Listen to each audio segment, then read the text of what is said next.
This week I take you with me on a tour of the historic city of Kuching in Borneo.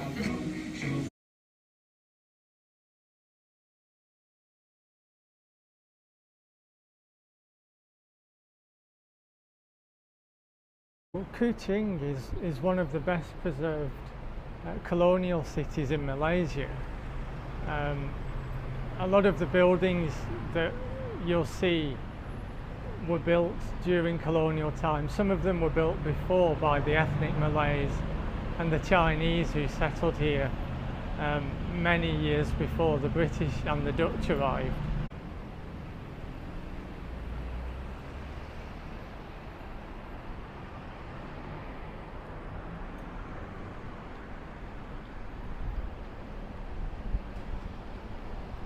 So during the Second World War, much of Borneo was occupied by the Japanese, and they either destroyed a lot of the buildings themselves, or the Allied forces bombed them when they were trying to recapture the territory, and subsequently most of the buildings were destroyed in other parts of Borneo. Kuching is slightly different. Kuching was preserved for its historical significance. But now you have an odd mix of colonial buildings and brand new modern eyesores along the streets of Kuching.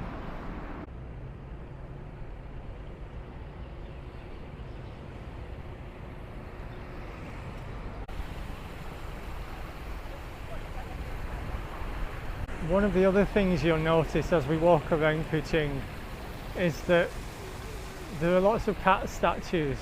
So Kuching translates as cat or cat city in one of the ethnic languages, and the city really plays on that. They have got cats everywhere. You'll see them. Keep an eye out for the cats. Let me know in the comments how many you can spot. So across the river you might be able to see the golden tent-shaped roof of the Sarawak Legislative Building. So this is quite a new building. This is where the government of Sarawak region is based. On this site, Sarawak has been governed for over 200 years. And I'll talk you through the history of the governance of Sarawak in a few minutes. When we get across the river, there's a bridge that I'm going to cross. Next to the golden roof, you might be able to see a white structure that looks like an English castle. So this is Fort Margarita. This is the main purpose of this video today. And once we get to it, I'll talk you through why this is here in the middle of Borneo and talk about the interesting characters that called this place home.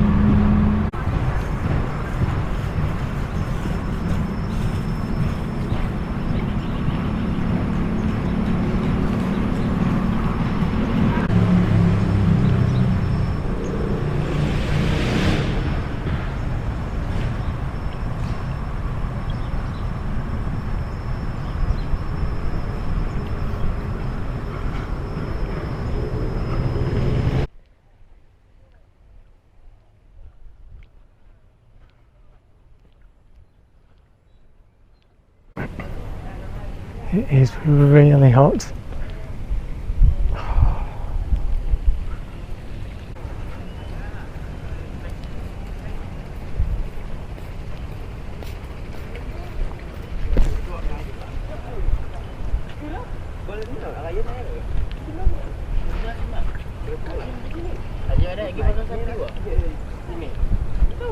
In the shade of a sheltered pagoda from the scorching midday sun here in Kuching, I thought it was worth just telling you a bit about how Kuching was put on the map and who did it.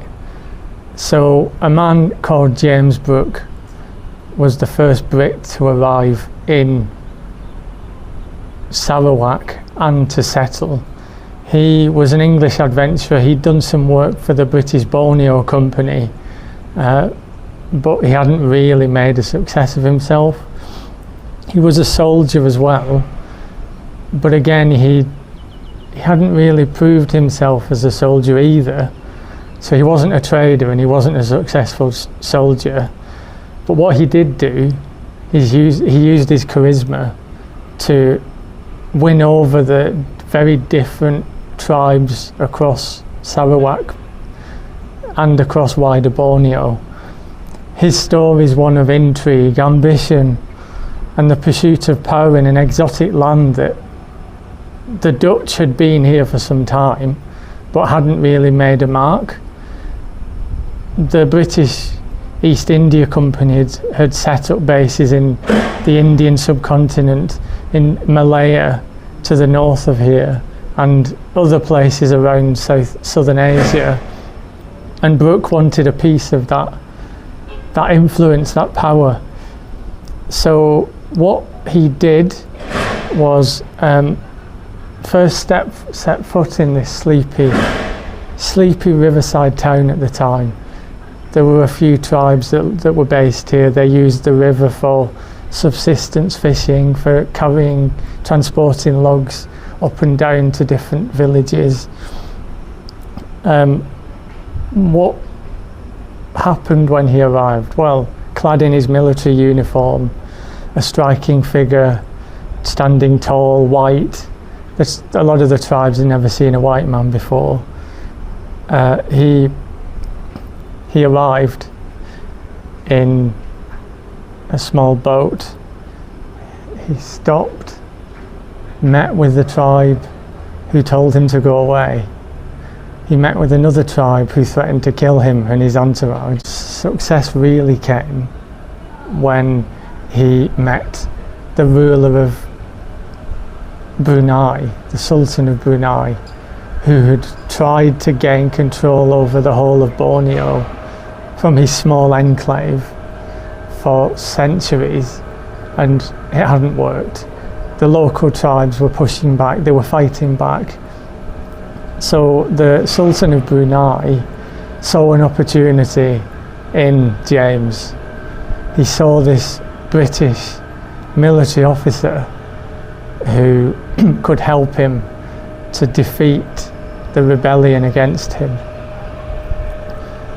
So he made an alliance with the ruler of Brunei. He told the ruler of Brunei that he could quell the rebellions, and that's exactly what he did, not through military means, but by making deals between each of the local ethnic tribes. And as a result of this, the Sultan of Brunei made him the first white Raja, the first white ruler of any of the provinces of Borneo. He, however, was a man of contradictions. He was a warrior, but also a diplomat. He was an outsider who would eventually be embraced as a local by the local tribes. But he was also a shrewd strategist. He knew which tribes were fighting against each other, and he knew how to win them over. Once he'd settled here, he decided to make his mark. He decided to make a Kuching that he wanted to live in. He wanted it to be a prosperous society where the locals benefited as much as the colonials. He also wanted to create a military power in the region as well, with him as the head. So he managed to consolidate his power in quite a short amount of time. Within the first couple of years of his arrival, he had paramount power in the region. He became the de facto ruler of Sarawak. He implemented reforms to improve the lives of the local people, including measures to stop piracy and slavery, which were still endemic in the region. Under his rule, James created a flourishing city in Kuching, a trading hub, a centre of culture and learning, and the town grew rapidly. And a lot of the wooden buildings that you will see in Kuching were paid for by the trade that he had helped to build up. He attracted scholars, merchants and adventurers from far and wide, not just from Britain. You had the Portuguese, you had Chinese, you had people from India, and you had the burgeoning American society as well, and the people were coming to here to see what Brooke had built. This became a place where East met West. You had British influence and culture. You had unique and local flavours added in as well. He also left a legacy in the sense of independence of the Sarawak people. This is a self-governing province of Malaysia, and it is quite fiercely independent. It is part of Malaysia, but it has its own political system, its own government, and it's a self-governing, self-functioning economy that only joined Malaysia several years after union and several years after independence. Let's go and explore Fort Margarita. Behind me you'll see Fort Margarita. This was built in 1879, the second White Raja of Sarawak. So this was the son of James, the man that I told you about earlier. He built this and named it after his wife, Margaret Alice Lily de Vint. She arrived into Kuching and she thought it was an unusual, strange place, and she'd never seen anywhere like it before, but she grew to love it. And this fort behind was Charles's way of trying to win her round to staying in Kuching. The fort was strategically positioned, and it still is, at the mouth of the Sarawak River, overlooking the town of Kuching in the background. Its primary purpose was to protect the Brooke family's interests in the region and to maintain control over the lucrative trade that passed along the Sarawak River. Fort Margarita was designed by the renowned architect John MacLeod and built using a mix of architectural styles including Victorian, Renaissance and some Malay influences. The fort's distinctive octagonal shape and the bright white walls made it a prominent landmark in Kuching, and it still is, and it really draws the tourists. We're lucky there aren't many around today because it's a weekend. During the Brooke family's reign of Kuching, Fort Margarita served as a symbol of British power in the region. It housed a small garrison of local soldiers who had allied with the Brooke family. Most of these soldiers were from the local tribes that Brooke had built connections with, and his father had built them over the years as well. There was also administrative officers for the Brooke government. It also served as a residence for members of the Brooke family when they visited Kuching. In the years following the end of Brooke's rule in Sarawak, the fort fell into disrepair and was largely neglected, especially after independence. However, in the 20th century, efforts were made to try and restore it, and I think they've done quite a good job. You wouldn't know that this was centuries old. Today, it stands as a testament to Sarawak's colonial past. It remains a lasting legacy of the Brooke era.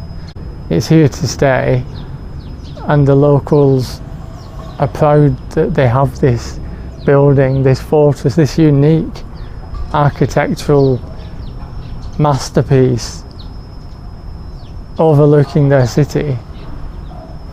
So let's go inside Fort Margarita and see what it's like.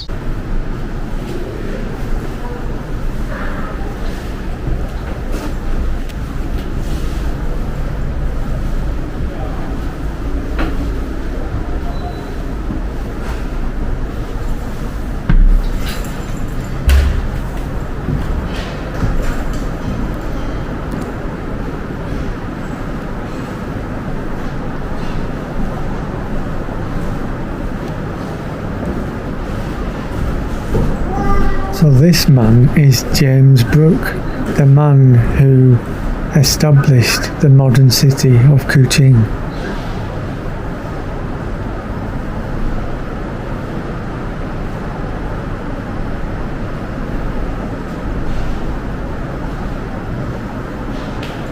This is a replica of the boat that James Brooke arrived into Kuching on.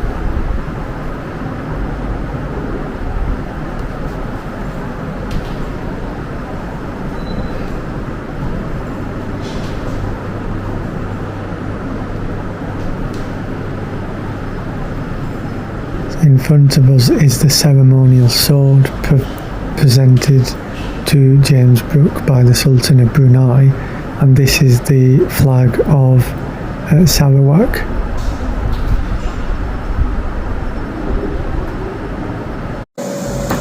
After 100 years of Brooke rule in Sarawak, the British government decided that after the Japanese occupation and the British and colonial forces need to intervene to protect Sarawak's independence, that the state would become a British colony.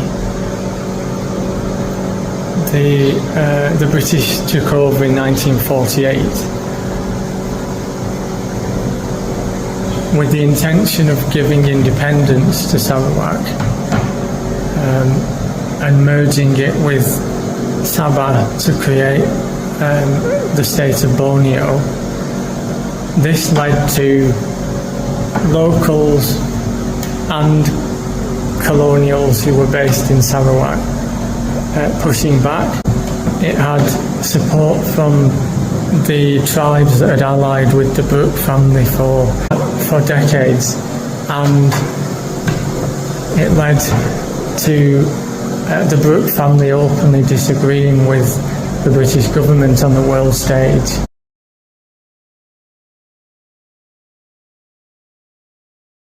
So these sampan boats have traversed the river here in Kuching for well over 200 years.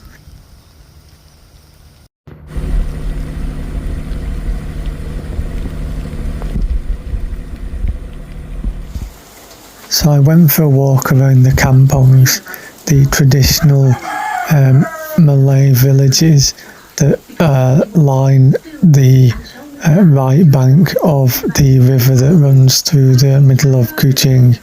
It is a very local place to visit and very different to the skyscrapers and luxury hotels on the other side of the river.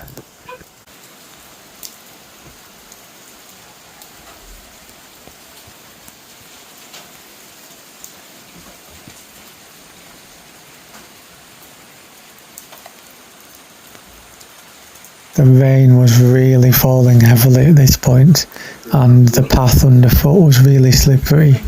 I don't know how the locals managed to deal with this in the monsoon season here.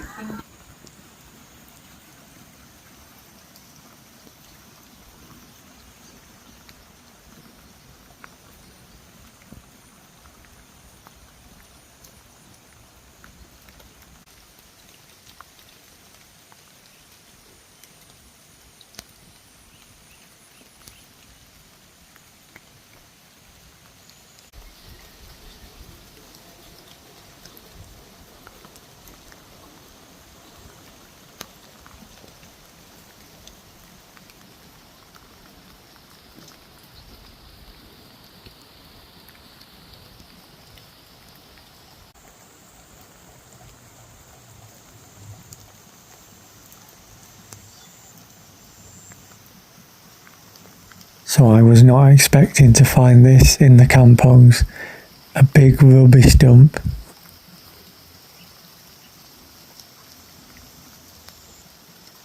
Many of the wooden houses that you can see behind me are 100, 200 years old, and some of them have been passed down from generation to generation of ethnic Malays who have lived in Kuching for many years. Some of these wooden houses are the only prized possessions that a lot of the locals have in this part of Kuching.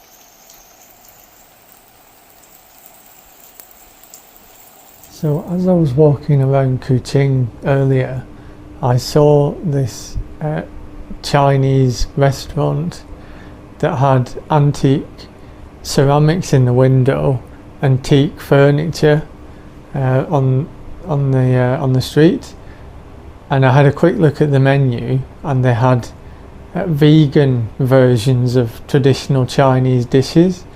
So I think I'm going to check that out tonight. And I'll take you with me to see what food they have and to show you the menu.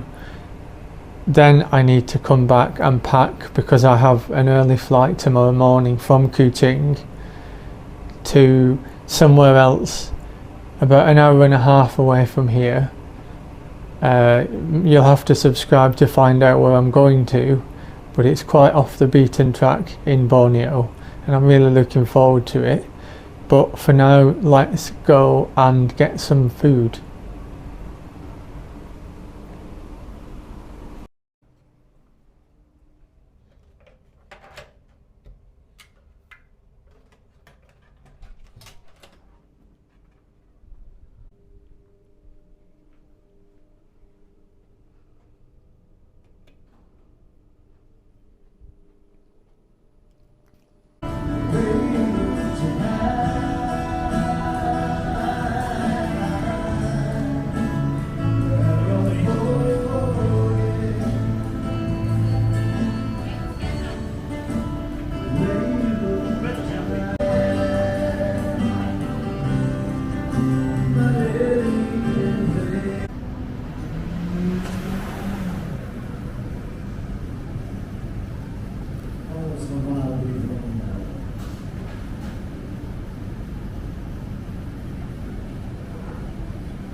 To eat rice vermicelli noodles that are slippery with chopsticks, it's not the easiest thing to do, but it was a filling meal. It cost me about £5 for mushroom chicken, so fake vegan chicken made from mushrooms, with a bowl of rice vermicelli noodles.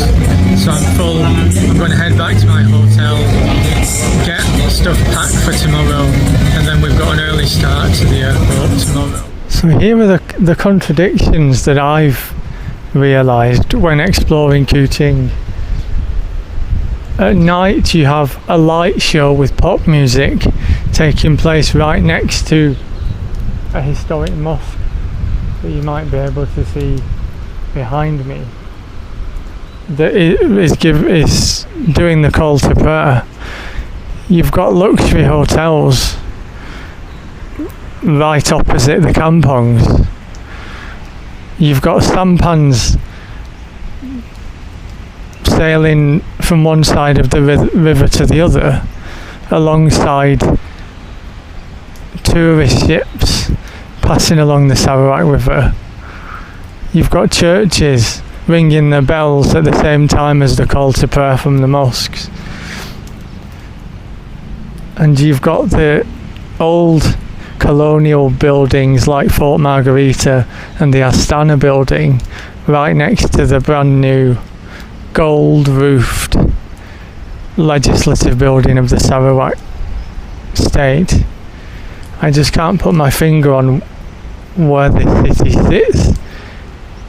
It's kind of a mishmash of European, Chinese, ethnic Malay and Islamic culture and heritage, which I guess is very much like Malaysia as a whole.